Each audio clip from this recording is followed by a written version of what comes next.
আসসালামু আলাইকুম সম্মানিত ভিউয়ার্স, আমি আলামিন অটোমোবাইলে আপনাদের স্বাগতম। আপনাদের সামনে নিয়ে আসলাম নতুন একটি ভিডিওটা মূলত হচ্ছে গিয়ার শিফট বিষয়টা নিয়ে। অনেকের গাড়িতে ঠিকঠাক গিয়ার শিফট হয় না, যার কারণে হাই স্পিড হাই আরপিএমে গাড়ি চালান, সেক্ষেত্রে ইঞ্জিনের সমস্যা হতে পারে, যেটা আমি নিজে ভুক্তভোগী। তাই আর দেরি না করে যাদের এই ধরনের প্রবলেম হয়ে গেছে বা ফেস করতেছেন, অবশ্যই আপনারা আমার হোয়াটসঅ্যাপ নাম্বারে আমার সাথে যোগাযোগ করতে পারেন এবং খুবই দ্রুত আপনারা কাজ করে নিতে পারেন। দেখতে থাকুন ভিডিওর মাধ্যমে যে আমি কি কাজ করে নিলাম। সম্মানিত ভিউয়ার্স, দেখতে পারতেছেন 80 টানে আমার আরপিএম আছে 3000, যেটা খুবই বেশি। এরকম আরপিএমে গাড়ি চালালে আপনার ফুয়েল অনেক খাবে, যা চিন্তার বাইরে।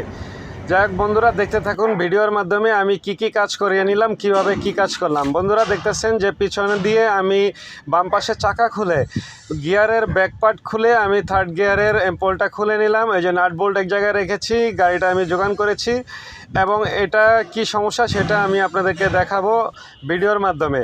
বন্ধুরা, আমার এই গাড়িটার যে প্রবলেম হতো সেটা হচ্ছে পিছনের ব্যাক পার্ট লিক করতো, যার কারণে আপনার প্রেশার লস হয়ে যেত, থার্ড গিয়ার আমার পড়তে চাইতো না।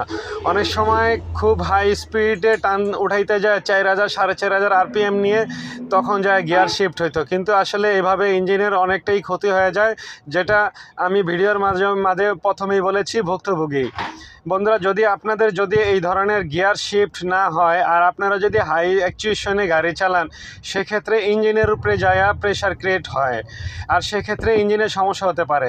যাক বন্ধুরা, এই যে দেখতেছেন ক্লাচ এবং এই যে ব্যাক পার্ট এবং আপনার ওই যে বাম পাশে কলকি হাউজিং, এটা সমস্যা হয়েছে, যার কারণে আমি এটা চেঞ্জ করব। এই যে একটা রিকন্ডিশন নিয়ে আসছি, এখন এটাকে আমি নিয়ে যাই হাই প্রেশার বাতাস দিয়ে চেক করব যে কোনো প্রেশার লস হয় কিনা। যেরকম থাকার কথা ছিল আলহামদুলিল্লাহ ওরকমই পাচ্ছি, বাইরে দিয়ে বেশি একটা প্রেশার লস হচ্ছে না। তাই আমি ব্যাকপার্টটাকে চেক করে নিয়ে এসে এখন আমি দেখবেন বন্ধুরা ফিটিং করব। তাই ফিটিংয়ের আগে আমি অবশ্যই এটার মধ্যে এক ধরনের আঠা ব্যবহার করব, যেটাকে লিকুইড পেস্ট বলা হয়।